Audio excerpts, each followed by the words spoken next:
What the report found is that even among poor families and disadvantaged communities, one finds parents who make great sacrifices to send some or all of their children to private schools.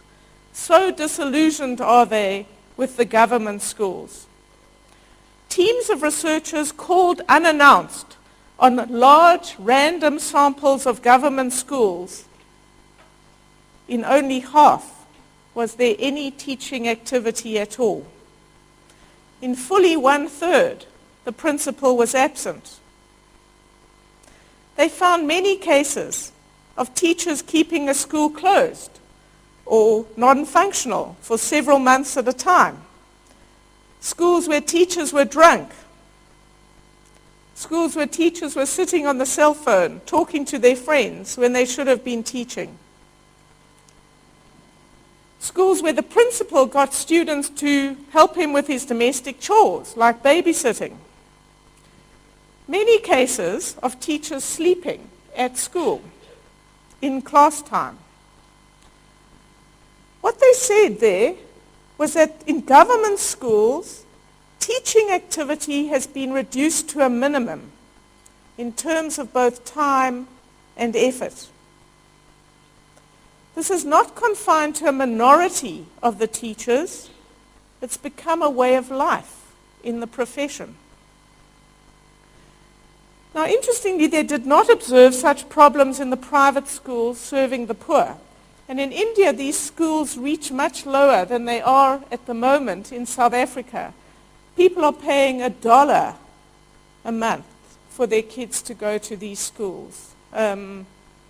What they found in the private schools was what they called feverish classroom activity and teaching. And they concluded this way. Why? Why does this happen? What are the incentives at work here? And I think this is what's really important for us. In a private school, the teachers are accountable to the manager or the owner. He can fire them. And through him or her to the parents who can withdraw their children. In a government school, the chain of accountability is much weaker. Teachers have a permanent job with salaries and promotions generally unrelated to performance. This contrast is perceived with crystal clarity by the vast majority of parents in India. This is a massive global phenomenon taking place in Nigeria, Brazil, Ghana, Kenya, India, Pakistan, even China, where the officials said there are no private schools here. And then the researchers went and they found private schools even in rural China. South Africa, if our figures are not national, they're of the 6 areas we looked at. We don't have effective national figures. The national statistic is 4% of schools across the country are private. As I said, our 6 very different areas, we found a much higher percentage, closer to, 31%. This could be a wave of the future. Now, at the heart of the change required in South Africa, if we want a quality public schooling system, which I certainly do, and competitive private schools at all income levels, at the heart of the change required is a deal with the teachers' unions concerning accountability for performance and results.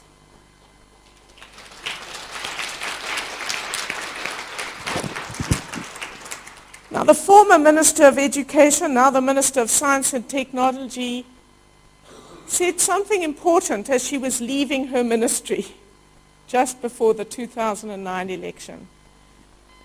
She said that to get such a deal requires political courage, not only by the minister concerned, but by the cabinet as a whole.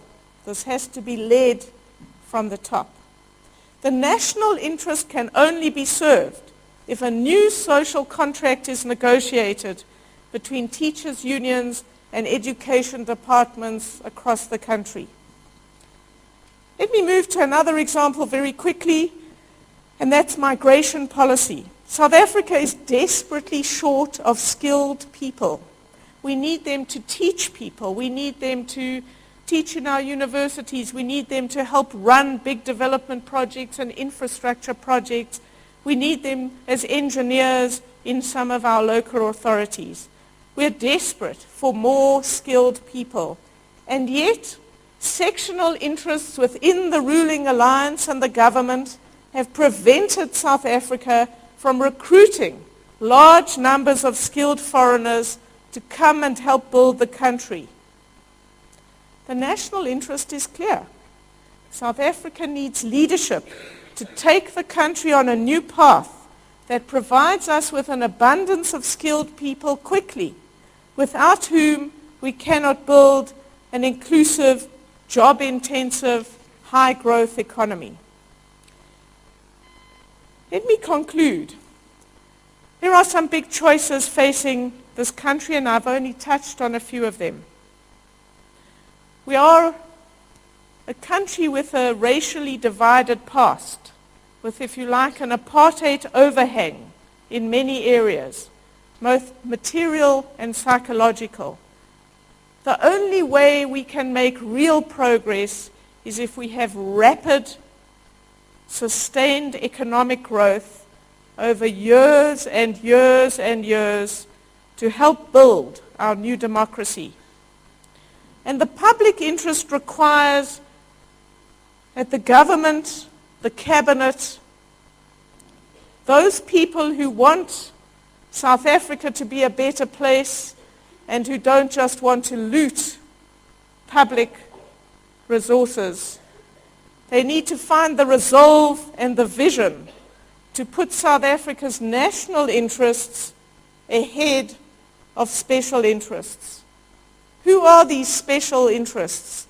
There are a lot of them. They range from individual companies who angle for protection or favoritism or collude to put up the bread price that affects the poor. They're the tenderpreneurs, or as a friend of mine called them, the economic terrorists, who take jobs and contracts when they have no competence to build the bridge, the school, or the house. They're individuals who seek jobs for which they are clearly not qualified, and they are trade unions who guard their interests at the expense of millions of ill-educated, unemployed fellow citizens. I do believe that the country is at a crossroads. And in this context, I would like to add my voice in opposition to the verbal attacks and threats to press freedom in this country. I am opposed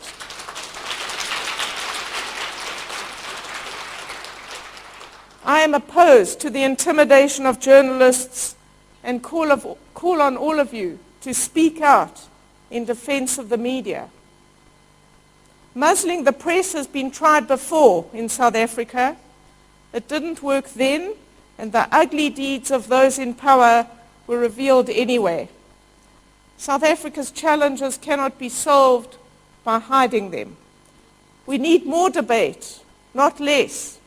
We need more information, not less. We need more journalists, and yes, many should be better trained and more professional. But we do not need our journalists arrested, as a Sunday Times reporter was the other day when 8 police came to spirit him away from Johannesburg to Nelspruit in an extremely intimidating manner.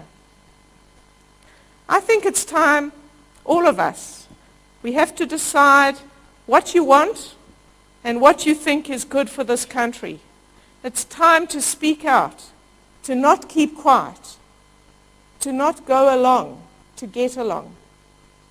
We need to argue with our friends, with our colleagues, with our former comrades, about what is happening to South Africa today, about where you draw the line, and what is at stake for us all. Thank you very much.